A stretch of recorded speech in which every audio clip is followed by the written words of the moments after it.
नमस्कार दोस्तों, मैं दिलीप कुमार। दोस्तों, बीएसएससी ने आज शाम में एक नोटिस जारी किया है जिसमें ये कहा गया है कि 1218 अभ्यर्थियों का वो मुख्य परीक्षा लेगी। तो अब सवाल है कि ये 1218 अभ्यर्थियों का ये मुख्य परीक्षा अब क्यों लेगी?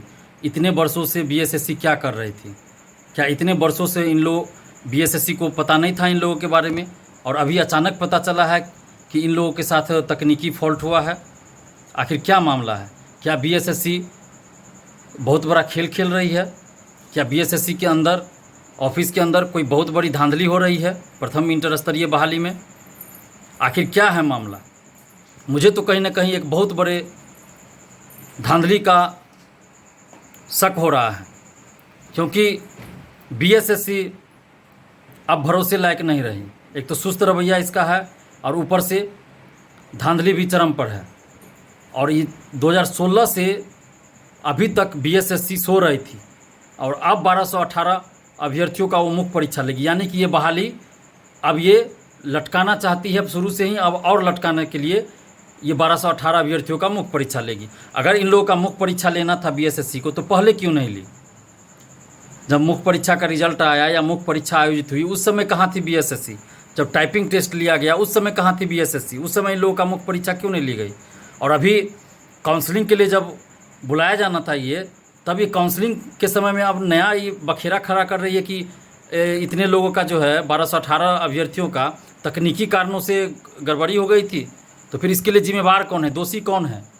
आखिर गलती करे बीएसएससी और सज़ा हजारों अभ्यर्थियों को क्यों भुगतना पड़े? हम ये 1218 अभ्यर्थी कौन है, नहीं, हम ये नहीं जानते हैं। हम ये भी नहीं जानते हैं कि इस तरह की गड़बड़ी कैसे हुई। हम सभी अभ्यर्थियों के साथ हैं। अगर ये 1218 अभ्यर्थी सही उम्मीदवार हैं तो हम इनके साथ हैं। किसी के साथ भी गलत नहीं होना चाहिए। हम शुरू से ये कहते आ रहे हैं कि एक भी स्टूडेंट के साथ अन्याय नहीं होना चाहिए। तो ये 1218 अभ्यर्थी के साथ अगर गलत हुआ है तो इनके साथ न्याय होना चाहिए। और ये 50,000 से ज़्यादा अभ्यर्थी जो मानसिक रूप से तनावग्रस्त हो रहे हैं, इनके साथ भी न्याय होना चाहिए। लेकिन ये 1218 और ये 50,000 से ज़्यादा अभ्यर्थी जो है, इन सब के साथ जो खेल खेल रही है, कौन खेल खेल रही है? ये बीएसएससी खेल खेल रही है।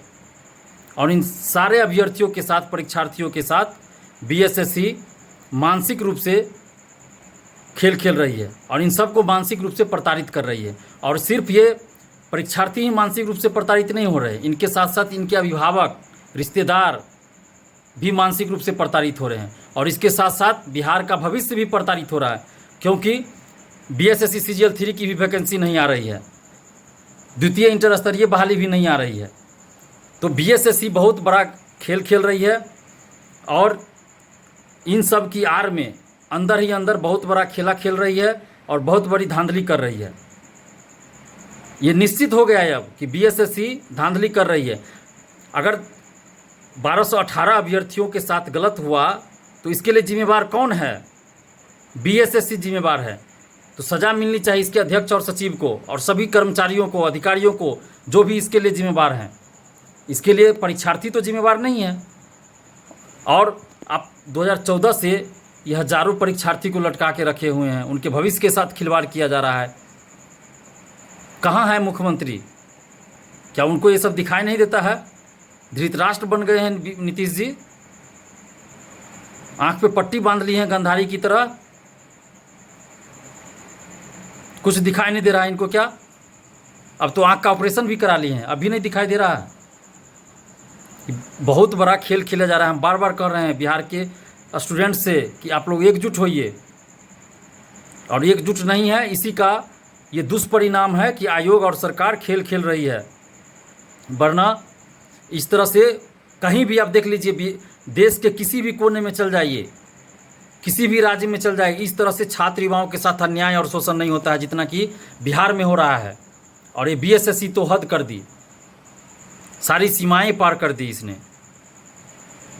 आखिर इस चीज़ के लिए जब 23 तारीख को हम लोग महाआंदोलन करने वाले हैं, तब उससे पहले इस तरह का नोटिस आया है। इतने दिन से ही कहाँ थी? क्या इससे पहले इसको पता नहीं था? बीएसएससी को पता नहीं था कि इस तरह की गड़बड़ी हुई है?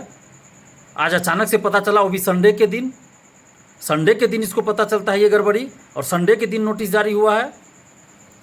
तो कहीं ना कहीं ये आंदोलन का खौफ था बीएसएससी के अंदर। उसके बाद इस तरह का नोटिस आया है और इस के आड़ में बहुत बड़ा खेल खेला जा रहा है। तो हम सब पहले इस पे विचार कर रहे हैं। अभी इस नोटिस को एक एक अक्षर को हम लोग ध्यान से देख रहे हैं और एक एक अक्षर का स्टडी कर रहे हैं। उसके बाद इस पे हम लोग निर्णय लेंगे कि आगे क्या करना है। लेकिन हम तमाम परीक्षार्थियों से आग्रह कर रहे हैं कि आप लोग प्लीज़ एकजुट होइए। आपकी संख्या 50,000 से ज़्यादा है, लेकिन जब आंदोलन होता है तो कितने लोग आते हैं? तो कहीं ना कहीं कमी परीक्षार्थियों में भी है, हम छात्रों में भी हैं। इसी का फ़ायदा ये आयोग उठा रही है। तो प्लीज़ अभी भी एकजुट होइए और उसके बाद इस BSSC को सबक सिखाना ही है। धन्यवाद। जय हिंद।